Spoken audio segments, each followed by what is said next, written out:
ধানের শীষের পক্ষে জিয়াউর রহমান সাহেবের গোড়া দল বিএনপির প্রতি ধানের শীষ এবং খালেদা জিয়া তারেক রহমানের প্রতি ধানের শীষ, বাংলাদেশের উন্নয়নের প্রতি, গণতন্ত্রের প্রতি ধানের শীষে আমি কি একটি ভোট আপনাদের কাছ থেকে আশা করতে পারি না?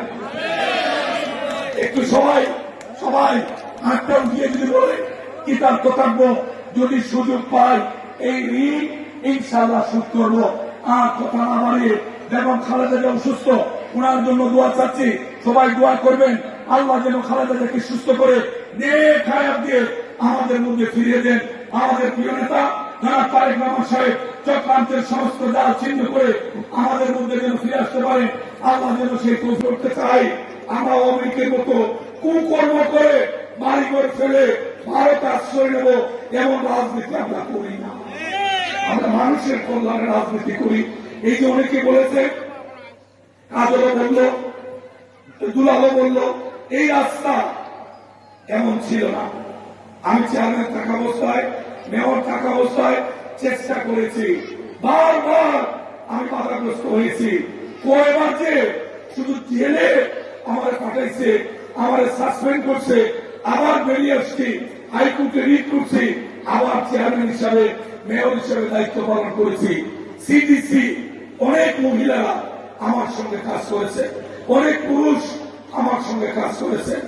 আল্লাহকে সাক্ষী রেখে আমি দৃঢ়তার সাথে বলতে পারবো, পৌরসভায় যতদিন ছিলাম আমি নিজে যেমন 1 টাকা চুরি করিনি, অন্য কাউকেও আমি 1 টাকা চুরি করার সুযোগ দিই নাই।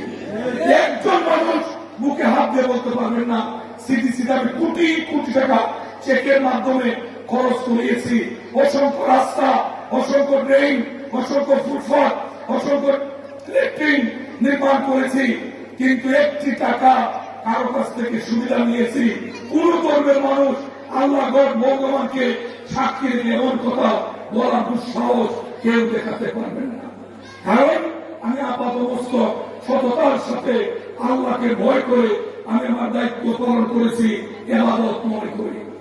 আমাকে বারবার ত্যক্ত বিরক্ত করা হয়েছে, কিন্তু আমি কারো প্রতি অসন্তুষ্ট হয়ে একটি কটুবাক্য কারো বিরুদ্ধে আমি বলিনি, ভবিষ্যতে বলবো না ইনশাআল্লাহ। তবে এই রাস্তাটার অবস্থা খুবই করুণ। আমি অনুরোধ করি এই টিপু, কাজল, আমাদের অন্যান্য নেতৃবৃন্দ, আমাদের ওয়ার্ডের সেক্রেটারি সহ যারা আছেন, অনুরোধ করব খোলার তারিখে আমার সাথে যোগাযোগ করুন। চেষ্টা করবো ইনশাআল্লাহ নির্বাচনের আগে এই রাস্তার ব্যাপারে ভালো কিছু করতে পারি কিনা। আল্লাহ যেন আমাকে সেই তৌফিক দেন। 17টা বছর এই দেশের মানুষ ভোট কি জিনিস মানুষ ভুলে গেছে। এই মানুষ লাইনে দাঁড়িয়ে ভোটের যে সৌন্দর্য, ভোট দেওয়া, ভোট ফিরে আসা, আবার রিজাল্টের জন্য কেন্দ্রে যাওয়া, এগুলো মানুষ স্মৃতি থেকে হারিয়ে ফেলেছে। এর জন্য আওয়ামী লীগ দায়ী, এর জন্য হাসিনা দায়ী, এর জন্য আওয়ামী লীগের অতি উৎসাহী প্রশাসন দায়ী। হাসিনা গর্ব করে বলতেন 2021 সাল পর্যন্ত ক্ষমতায় থাকবে। হ্যাঁ, চক্রান্ত করে, ষড়যন্ত্র করে, বল প্রয়োগ করে, নির্যাতন করে, খুন করে, গুম করে 21 সাল পর্যন্ত ক্ষমতায় ঠিকই থেকেছিলেন। তারপরে উনার লুক বেড়ে গেল, উনি আবার ঘোষণা দিলেন 2041 সাল পর্যন্ত নাকি আওয়ামী লীগ ক্ষমতায় থাকবে। অনেক মানুষ ভয় পেয়ে গেল, হাসিনা তো আসলেই জোর করে হয়তো আবার থাকবে, হাসিনা আদৌ বিদায় হবে কিনা, আওয়ামী লীগের অত্যাচার থেকে মানুষ বাঁচবে কিনা। এই মানুষ জুড়ে আর কথা বলার শক্তি হারিয়ে ফেলেছিল। এই মানুষগুলি চুপি চুপে একজন আরেকজনকে বলতো, ভাই রে ভাই, যদি হাসিনা 41 সাল পর্যন্ত থাকে তাহলে বাংলাদেশে আর ভিন্ন মতের অবশিষ্ট কিছু থাকবে না। আল্লাহর কাছে সবাই আমরা ফরিয়াদ করি, রাখে আল্লাহ মারে কে।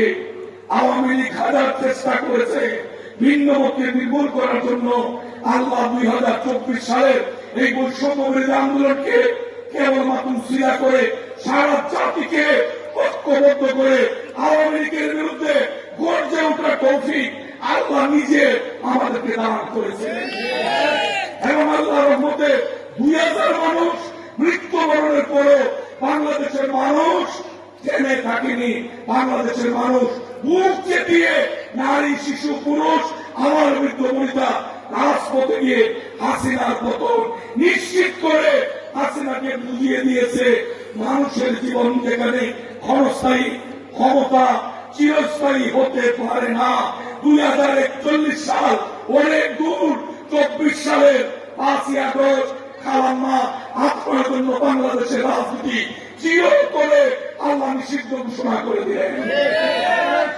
স্বপ্ন দেখে আপা মাঝে মধ্যে দেখি ইউটিউবে বিভিন্ন চ্যানেলে আপা বলেন টুস করে টাচ করে আবার নাকি উনি আমাদের দেশে চলে আসবেন। আরে ভাই, মাথা গরম, কত ব্যাকুল, কত চালাক মানুষ দেখছি। হাসিনা আবারও স্বপ্নে দেখে যে হাসিনার হাতে 2000 শহীদের রক্তে রঞ্জিত সেই হাসিনা নাকি আবার বাংলাদেশে আসবে, এমন স্বপ্ন হাসিনা জেগে দেখে না ঘুমিয়ে দেখে এটা আমরা বলতে পারি না। তবে এটা বলতে পারি বাংলাদেশের মানুষ বিনা চ্যালেঞ্জে অতীতে যেমন কোন অন্যায় ছেড়ে দেয়নি। আওয়ামী লীগ যদি আবারও দেশের বিরুদ্ধে, দেশের গণতন্ত্রের বিরুদ্ধে, দেশের মানুষের বিরুদ্ধে ষড়যন্ত্রে লিপ্ত হয়, 5ই আগস্ট যা ঘটেনি তার চেয়ে ভয়ঙ্কর পরিস্থিতির মুখোমুখি আওয়ামী লীগকে হতে হবে।